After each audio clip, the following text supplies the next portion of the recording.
इत्यादि जो है, तो इत्यादि यह शब्द नाराज है। तो इत्यादि शब्द क्यों नाराज है? क्योंकि जो वो सबकी सहायता करता है, उसमें परोपकार वृत्ति है इत्यादि में। तो जो लेखक है, लेखक और वक्ता जो है वो उसमें उनकी सहायता करता है। कहीं भी शब्द संसार में इत्यादि को मान सम्मान है, लेकिन उसके लिए लेखक की लेखनी अभी तक नहीं निकली, इसलिए वो नाराज है। तो वो खुद अपनी कहानी इत्यादि जो है वो अपनी कहानी, आत्मकहानी वो खुद बता रहा है। तो वो कहता है कि तुम मुझे मोह मियाँ मिट्टू ना समझना, यानी मोह मियाँ मिट्टू हमें देखा कि खुद की प्रशंसा खुद करना, स्वयं करना, क्योंकि वह कहता मैं अपनी आत्म कहानी बता रहा हूँ, लिख रहा हूँ। तो लेखक जो इत्यादि जो है, इत्यादि शब्द वो कहता है कि मुझे मान सम्मान सभी बहुत बड़ा स्थान है, लेकिन लेखक की लेखनी मेरे लिए नहीं उठी, इसलिए वह नाराज है। आगे चलकर वह अपनी आत्म कहानी लिखता है। आगे चलकर इत्यादि शब्द की उत्पत्ति, उसका जन्म कैसे हुआ उन्होंने हमें बताया है। वो हमने पिछली दासिका को हमने देखा कि और हर एक राज्य में, हर एक भाषा में इत्यादि शब्द पाया जाता है।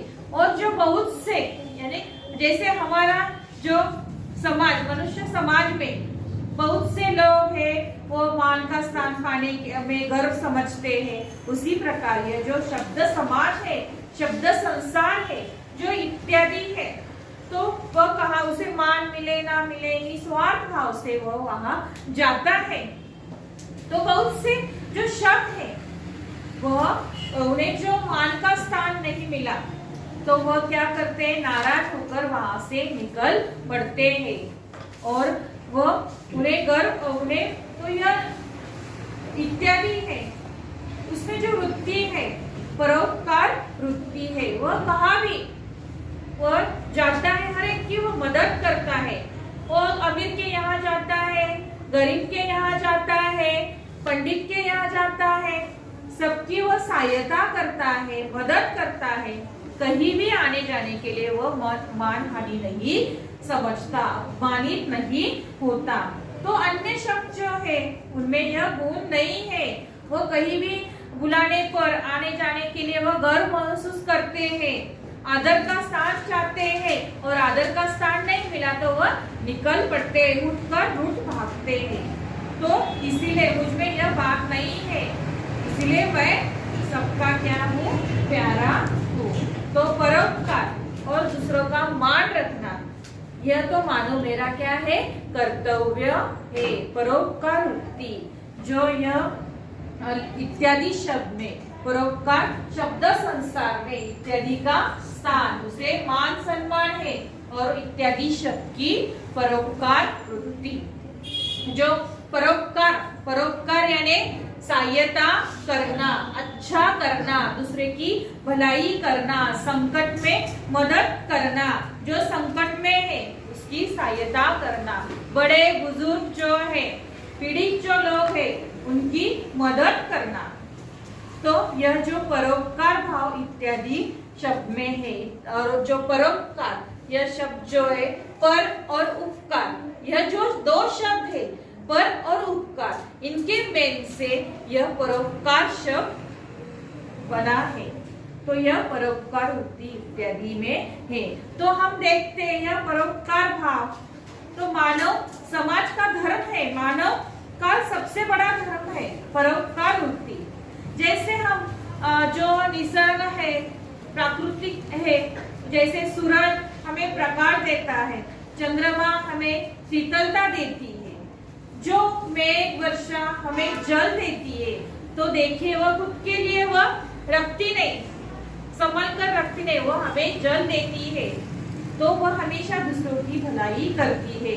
तो हम कहते हैं ना, जल ही क्या है, जीवन है। हमारे जल के बिना हम रह नहीं सकते। 2-3 दिन हम अनाज के बिना रह सकते, लेकिन जल के बिना हम थोड़ी एक दिन भी नहीं गुजार सकते। तो उसी प्रकार जो वृक्ष है, वो वृक्ष उसके फल वो खुद रखता है अपने पास नहीं, वो खुद खाता है वृक्ष अपने फल नहीं, तो वह दूसरों को फल देता है, मीठे मीठे फल देता है, जो दूसरों को छांव देता है।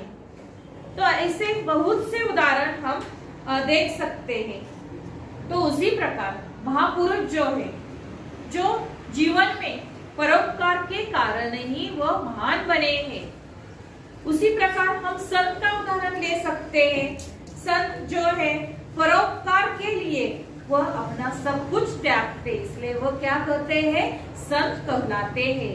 निस्वार्थ भाव से दूसरों की सहायता करना, यानी दूसरों से कोई अपेक्षा नहीं करना, यह परोपकार भाव मनुष्य का यह तो धर्म ही सबसे बड़ा मानवता का यह परोपकारोती धर्म है। तो जो जीवन में परोपकार करे वह खुद का क्या करेगा, उद्धार करेगा। उसी प्रकार जो भरा नहीं जो भावों से बहती जिसमें रसधारा नहीं, हृदय नहीं तो पत्थर है जिसमें परोपकार भाव नहीं, हृदय नहीं वही पत्थर है जिसमें परोपकार भाव नहीं। उसी प्रकार यह जो इत्यादि जो है इसमें यह परोपकार होती है, वह हमेशा दूसरों की सहायता के लिए वह तैयार ही रहता है। हर एक भिन्न भिन्न शब्द समाज में वह अलग अलग शब्द लेकर वह तैयार ही रहता है। तो उसी प्रकार यह जो इत्यादि है, इत्यादि ने और एक उदाहरण दृष्टांत हमें बताया है। जिस तरह निर्धन लोग यानी गरीब लोग भाड़े पर कपड़ा पहनकर वह समाज में बड़ाई पाते हैं। निर्धन लोग तो भाड़े पर वो कपड़े लेते हैं, अच्छे अच्छे कपड़े लेते हैं अमीरों की तरह, और वह समाज में क्या करते हैं, बड़ाई पाते हैं। कोई उन्हें निर्धन नहीं समझता, तो कोई उन्हें निर्धन नहीं समझता। इसी प्रकार छोटे छोटे वक्ताओं की शब्द दरिद्रा, लेखक की शब्द दरिद्रा, यह इत्यादि शब्द क्या करता है, झटपट दूर कर देता है। अब दो एक दृष्टांत लीजिए। अभी इत्यादि उदाहरण दे रहा है, दृष्टांत दे रहे हैं। तो उसी प्रकार दृष्टांत यानी आंखों देखा और उदाहरण। तो उसी प्रकार यह जो वक्ता महाशय वक्तृत्व देने के लिए उठ खड़े हुए, अपनी विद्वता दिखाने के लिए सब शास्त्रों की थोड़ी बहुत कहना चाहिए, पर पन्ना ही उलटने का सौभाग्य नहीं प्राप्त हुआ। इधर उधर सुनकर दो एक शास्त्रों और शास्त्रोकारों का नाम भर जान लिया, कहने तो खड़े हुए पर कहे क्या। अब लगे चिंता के समुद्र में डूबने उतारने और मुंह पर रुमाल देख हंसते खुशते इधर उधर ताकने। तो एक वक्ता महाशय बोलने के लिए वो खड़े हुए, लेकिन थोड़ी भी पन्ना भर भी उलटने का सौभाग्य नहीं हुआ। तो कोई कुछ शास्त्रों की भी वह नाम नहीं ले सके। दृष्टांत यानी उदाहरण लिख लो, दृष्टांत यानी उदाहरण। चलिए हमें एक उदाहरण बता रहे हैं।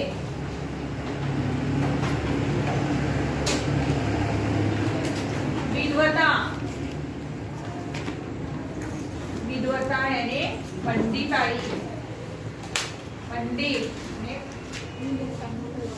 पंडिताई। तो वह थोड़ा बाद में लिखे, वह थोड़ा बहुत भी नहीं बोल पाए। कुछ शास्त्रकार के नाम भी तो वह रुमाल लिया और वो पर रुमाल खांसते खुशते और मुखमंडल से उनके मुखमंडल यानी आंखों से चेहरे से क्या, चेहरे पर क्या पानी, दो चार आंखों पे पानी भी उनके आ गया। और जो मुखमंडल पहले उठे थे बोलने के लिए, उत्साह से जैसे उनकी सूरज की किरणों से खिल उठे थे। जैसे शुरुआत में वो खड़े हुए बोलने के लिए, तो उनके मुख पर पहले तो उत्साह की सूर्य की किरणें खिल उठे थे, लेकिन अभी क्या स्थिति हो गई है, वह बोल नहीं पा रहे थे, उदाहरण नहीं दे पा रहे थे। तो अभी जो अब उनके मन में ग्लानि संकोच, ग्लानि और संकोच, ग्लानि यानी खिन्नता, कमी, लज्जा, पाला पड़ने पर मुरझाने लगे। अभी वह क्या करे, उनके मन में क्या संकोच है, ग्लानि है, ग्लानि यानी खिन्नता। तो इत्यादि जो है, इत्यादि ने उनकी ऐसी दशा देखी और मेरे हृदय दया से उमड़ आया। उस समय मैं बिन बुलाए उनके लिए जा खड़ा हुआ। मैंने उनके कानों में चुपके से कहा, महाशय कुछ परवाह नहीं, आपकी मदद के लिए मैं हूँ। तो जो यह वक्ता महाशय है, वह कुछ बोल नहीं पा रहा है, घबरा गए है वो, तो वह इत्यादि कहता है कि मेरे मन में दया का भाव हुआ और मैं मुझसे रहा नहीं गया। वह खड़ा हुआ और उनके कानों में जाकर उन्होंने कहा कि मैं हूँ आपकी मदद के लिए, कुछ परवाह नहीं, आप जी में जो आवे प्रारंभ कीजिए। आवे यानी आए, आपके में जो आए वह आप प्रारंभ कीजिए। प्रारंभ करना, शुरुआत, बोलने के लिए आप शुरुआत कीजिए, फिर तो मैं कुछ निभा लूंगा। निभा लेना, गुजारा करना। मेरे ढाढ़स बांधने पर बेचारा वक्ता जी के जी में जी आया। ढाढ़स बांधना, हिम्मत देना, धीरज बढ़ाना, ढाढ़स बांधना, धीरज बढ़ाना, हिम्मत देना। तो इत्यादि ने उन्हें हिम्मत दी और वह उनका मन फिर जो के तो हरा भरा हो उठा। तो थोड़ी देर के लिए उनके मुखड़े के आकाश मंडल में चिन्ह का बादल दिख पड़ा था। एक बारगी में फट गया। जो वह इत्यादि ने उन्हें धीरज दिया है, तो वक्ता महाशय के अभी जी में जी आया है और वह उनका मन पहले की तरह क्या हो गया है, जो कि तो हरा भरा हो गया है। थोड़ी देर के लिए उनके मुखमंडल में, आकाश मंडल में चिन्ह का बादल दिख पड़ा था। वह क्या हो गया, एक बार में फट गया। एक बारगी यानी एक बार में अचानक उत्साह का सूरज फिर निकल आया। जैसे वो खड़े हुए थे तो जो उसी जैसे उनके चेहरे पर उत्साह की सूरज की किरणें थी और अभी जो इत्यादि ने उन्हें हिम्मत दिलाई है, तो जो आकाश मंडल में जो चिंता का चिन्ह था वो एक बार में क्या हो गया, एक बार में यानी अचानक वो क्या हो गया, फट गया है और सूरज की किरणें फिर उत्साह का सूरज उनके मुखमंडल पर निकल आए। अब लगे वो महाशय वक्तृत्व झाड़ने। महाशयो धर्मशास्त्रकार, पुराणकार, दर्शनकार, कर्मवार इत्यादि। तो अभी वह फिर से क्या बोलने लगे, महाशयो धर्मशास्त्रकार, पुराणकार, दर्शनकार, कर्मवादी इत्यादि। जिन जिन दार्शनिक तत्व रत्नों का भारत के भंडार में भरा है, उन्हें देखकर मैक्स मुलर इत्यादि पाश्चात्य पंडित लोग बड़े अचंभे में आकर चुप हो जाते हैं। इत्यादि इत्यादि अचंभे आश्चर्य चकी, अचंभे में यानी आश्चर्य चकी।